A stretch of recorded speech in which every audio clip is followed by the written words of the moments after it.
Okay, I am back with another lesson. So today I'd like to talk about the pentatonic scale. I'd like to discuss what the scale is and how you can expand your knowledge of that scale all over the fretboard, so you're not limited to just one, what they call box position. And I don't really think of any scale really, including the pentatonic, as a box position.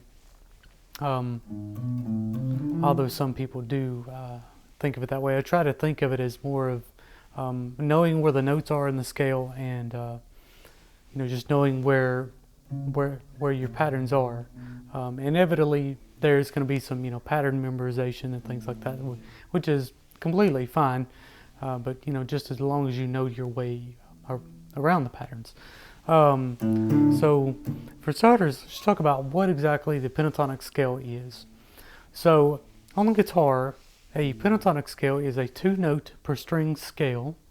It's used in blues and rock, and most blues guys and rock guys are definitely familiar with the first position especially, which is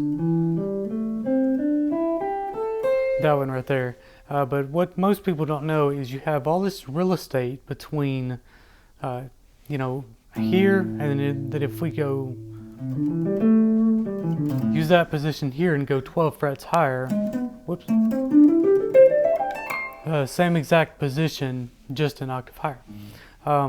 So there's a lot of real estate, a lot of fretboard between here and here that can be used, which a lot of guitar players aren't really familiar with. And all you have to do to get familiar with that area of the fretboard is to learn the other patterns of the pentatonic scale. So just for theory-wise, so a pentatonic scale is basically taken from the major scale. If we were to start here on a C major scale and just go up the scale in one octave here. So a pentatonic scale is basically a major scale with the 4th degree and the 7th degree removed. So if we were to go up this scale here and remove the 4th, so we have 1, 2, 3, 4. So we're going to remove that note. We're not going to play that note. And we're also going to remove the 7th. So 1, 2, 3, remove the 4, 5, 6, 7th. We're not going to play that note here. And then we're back to our octave here. So if we remove those notes, that's actually one of the patterns of the pentatonic scale. It's actually the second pattern. But you'll kind of see how that connects as we go along here. What I'm going to do is I'm just going to run real quickly through the pentatonic patterns. And again, these are 2-note per string scales. Traditionally, the fingers that are used are fingers 1 and 4, which is just your pointer finger and your pinky finger. And then 1 and 3. You'll see what I mean as I go through the scales. So I'm going to run through those rather quickly at first. For those of you who really don't need the fret information and things like that. And then what I'll do is I will go back and run through them again and just kind of break them down a little bit more for those who do need the fret information. I won't be doing that in all of my videos, but I'll do that at first just so people can really get an idea and really get a hang of the scale.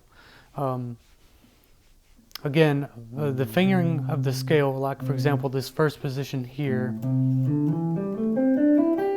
whoops, because you have this first part here, which is 4 notes apart, the traditional way is to use your pinky like that. I tend to use fingers 1 and 3 like that. You'll notice players like Eric Johnson and Sean Lane and probably many other players opt to not use the pinky very much in the pentatonic scale because when you're doing certain groupings and phrasings, it's actually easier to use fingers 1 and 3 instead. So either way, that's up to you regarding if you want to use the pinky or not. I do sometimes I do not. So just depending on the phrase. But at first, I will just I'll run through these using the pinky, like traditionally would. So here's pattern 1.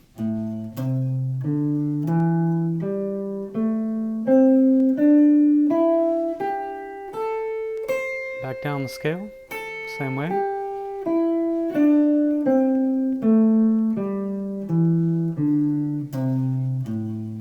Pattern 2 starts where your pinky left off on pattern 1. Whoops, missed that. Here it is.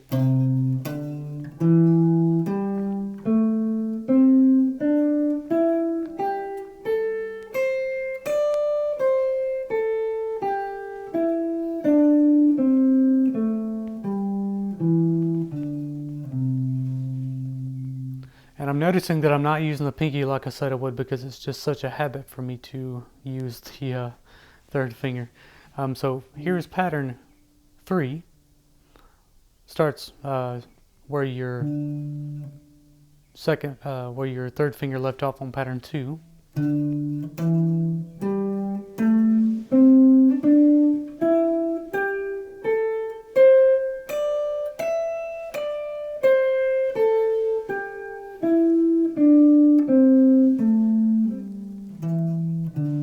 Okay, so pattern 4 starts right where your last note was on pattern 3 on the low E string.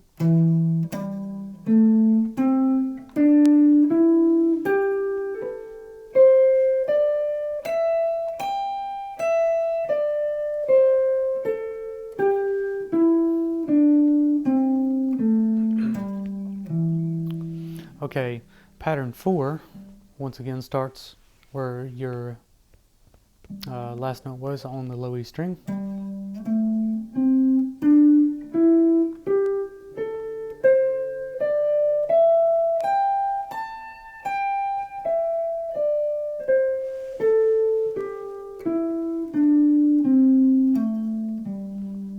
And then we're back at our octave, which is this one here, which is position number 1.